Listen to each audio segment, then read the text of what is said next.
কেন্দ্রের বিরুদ্ধে বকেয়া পাওনার দাবিতে রেড রোডে আম্বেদকর মূর্তির নিচে ধর্ণা কর্মসূচি করেছে তৃণমূল। শুক্রবার ২রা ফেব্রুয়ারি থেকে শুরু হওয়া এই ধর্ণা কর্মসূচিতে প্রথম দুদিন ছিলেন খোদ মুখ্যমন্ত্রী মমতা বন্দ্যোপাধ্যায়, কিন্তু সোমবার ৫ই ফেব্রুয়ারি পর্যন্ত একদিনের জন্য মঞ্চে দেখা যায়নি তৃণমূল সাধারণ সম্পাদক অভিষেক বন্দ্যোপাধ্যায়কে।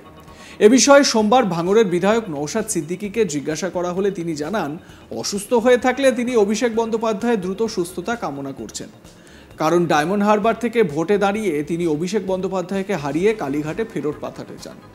যদিও একই সঙ্গে তার অভিযোগ, হয়তো এটা পুরোটাই নাটক, কারণ একাধিক দুর্নীতির অভিযোগ উঠেছে কালীঘাটের ব্যানার্জি পরিবারের বিরুদ্ধে।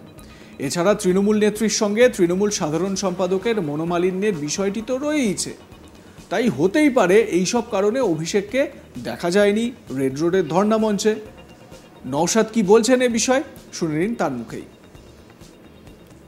যদি অসুস্থ হয়ে থাকে তার সুস্থতা কামনা করছি, কারণ 2024 ওনাকে পরাজিত করে কালীঘাটে পাঠাবার যে চিন্তা ভাবনা নিচ্ছি সেটাকে তো সার্থক করতে হবে।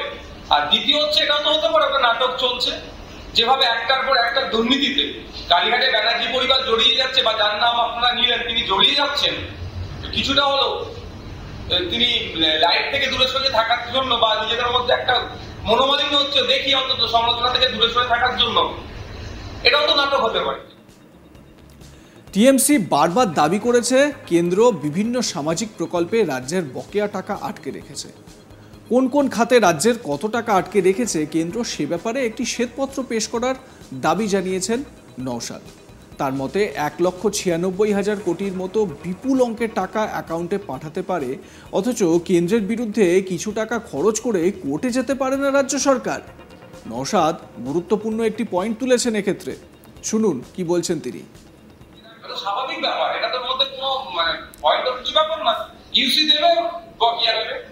তারপরে বলবো, যদি রাজ্য সরকার বলে আমাদের রাজ্যের টাকা ইচ্ছাকৃতভাবে আটকে রাখছে, সেক্ষেত্রে আমাদের বক্তব্য একটা শ্বেতপত্র প্রকাশ করা হোক, জনমানুষে ছড়িয়ে দেওয়া হোক বাংলায়, যে কোন কাজে কত টাকা এবং কিসের জন্য আটকে রাখা হচ্ছে সেটা দেওয়া হোক। আর দ্বিতীয় কথা হচ্ছে, আমি শুনলাম যে 21শে ফেব্রুয়ারির মধ্যে সম্ভবত 100 দিনের কাজে প্রায় 20 লক্ষের অধিক যারা কর্মচারী যারা কাজ করেছেন তাদের অ্যাকাউন্টে টাকা চলে যাবে। ব্যাপারটা হচ্ছে, এত হাজার কোটি টাকা অ্যাকাউন্টে দিতে পারছে, সংবিধানের 131 নম্বর ধারাকে সামনে রেখে আইনের দ্বারস্থ হতে পারছে না কেন? অল্প কয়েকটা টাকা খরচ করে সুপ্রিম কোর্টে গিয়ে রাজ্য সরকারের পক্ষ থেকে কেন্দ্র সরকারের বিরুদ্ধে আইনত লড়াই যাচ্ছে না কেন? সেখানে গেলেই তো তাহলে ধরা পড়বে যারা দুর্নীতি করেছে। যাকে রিপোর্টে দেখা যাচ্ছে প্রায় 1,96,000 কোটি টাকা দুর্নীতি হচ্ছে, 100 দিনের কাজেরও দুর্নীতি ফুটে উঠবে। কারণ প্রায় 14.5 লক্ষ জব কার্ড পশ্চিমবাংলায় বানিয়েছে কারা? তৃণমূল আসলে, যারা তৃণমূলের দ্বারাই কিন্তু তৈরি হচ্ছে। সবগুলো যখন আসবে তৃণমূলের হয়তো বড় বড় নেতাদেরকে জেলে থাকতে হবে, সেই জন্য জেলে না গিয়ে তার কর্মীদেরকে বাঁচানোর জন্য, তার নেতাদেরকে বাঁচানোর জন্য আবার ঋণ নিয়ে মানুষকে দেওয়ার চেষ্টা করছে। বাংলার মুখ্যমন্ত্রীর দিল্লি যাওয়া সম্পর্কে এদিন নওশাদ বলেন, এটা নতুন কিছু ব্যাপার নয়। রাজ্যের মুখ্যমন্ত্রী তথা তৃণমূল নেত্রী যখনই বিপদে পড়েছেন তখনই দিল্লিগামী ফ্লাইট ধরেছেন, সমস্যার সমাধান করেছেন। এবারও হয়তো বকেয়ার টাকা নিয়ে ফিরবেন। নওশাদ কি বললেন এটা শুনে নিন। এটা নতুন কিছু ব্যাপার না। আমাদের রাজ্যের মুখ্যমন্ত্রী বা তৃণমূল কংগ্রেস যখনই সমস্যায় পড়েছেন, দিল্লিগামী ফ্লাইট ধরেছেন, সমস্যা সমাধান করে ফিরেছেন।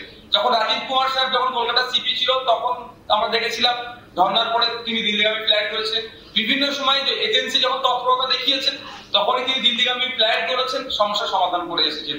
এক্ষেত্রে এগিয়েছে যে অভিযোগটা তুলে যাচ্ছেন যে বকেয়া জন্ম যাচ্ছে, আশা করছি সমস্যা সমাধান করে আসবে, বকেয়া যেটা আছে রাজ্যে সেটা নিয়ে আসবে। তবে সবকিছু ছাপিয়ে নওশাদের প্রথম যে বক্তব্যটি, যে অভিষেক যে যাচ্ছেন না বা ধর্ণা মঞ্চে যে একদিনও যাননি, সেটা হয়তো একটা নাটক তিনি কেন বলতে চাইলেন সেটা তো আরও স্পষ্ট হবে আগামী দিনে। তবে নওশাদের বক্তব্যে এটা স্পষ্ট হলো যে ডায়মন্ড হারবার লোকসভা কেন্দ্রে তিনি প্রার্থী হতে জোর কদমে তৎপরতা শুরু করেছেন।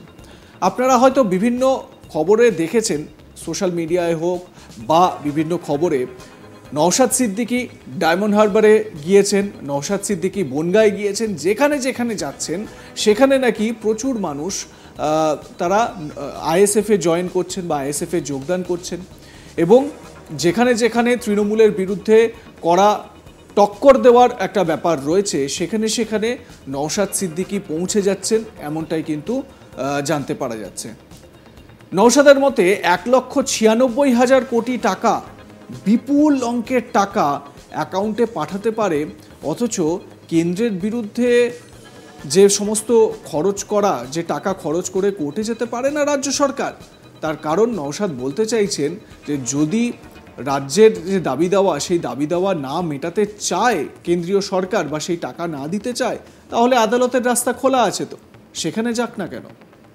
নওশাদ সিদ্দিকী বিধানসভায় এই বিষয়গুলোই কিন্তু তুলে ধরেছেন। আপনারা জানেন বিধানসভার বাজেট অধিবেশন শুরু হয়েছে এবং বাজেট অধিবেশনে বাজেট পেশ করা হবে, বাজেটে কি চমক থাকে সেই বিষয়টাও কিন্তু দেখতে হবে। কিন্তু এসব কিছুকে ছাড়িয়ে রাজনীতির অলিন্দে যেটা খুব গুরুত্বপূর্ণ হয়ে উঠছে এই খবরটির ক্ষেত্রে, অভিষেক বন্দ্যোপাধ্যায়ের ধর্ণা মঞ্চে না যাওয়া। একেবারে শুরুতেই নজর রাখবো যে এই ধর্ণা মঞ্চে না যাওয়া নিয়ে অভিষেকের নাটক বলে যে বিষয়টি উল্লেখ করেছেন নওশাদ সিদ্দিকী, শুনবো সেই বক্তব্য। অসুস্থ হয়ে থাকে, এটা সুস্থতা কামনা করছি, কারণ 2024 ওনাকে পরাজিত করে কালীঘাটে পাঠাবার যে চিন্তা ভাবনা নিচ্ছি সেটাকে তো সার্থক করতে হবে।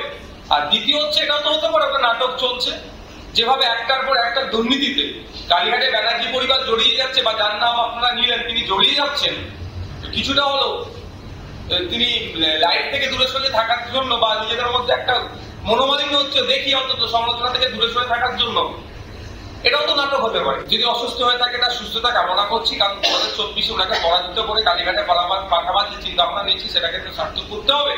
আর দ্বিতীয় হচ্ছে, এটাও তো হতে পারে একটা নাটক চলছে, যেভাবে একটার পর একটা দুর্নীতিতে কালীঘাটে ব্যানার্জি পরিবার জড়িয়ে যাচ্ছে, বা যার নাম আপনারা নিলেন তিনি জড়িয়ে যাচ্ছেন, কিছুটা হলো তিনি লাইট থেকে দূরে সরে থাকার জন্য বা নিজেদের মধ্যে একটা মনোমালিন্য হচ্ছে, দেখি অন্তত সমালোচনা থেকে দূরে সরে থাকার জন্য, এটাও তো নাটক হতে পারে। নওশাদ যখনই কথা বলেন একেবারে টপিক ধরে ধরে তিনি উত্তর দেন, মানে সাংবাদিকরা যে প্রশ্ন করেন তার পরিপ্রেক্ষিতে বিভিন্ন টপিক ধরে ধরে কথা বলেন।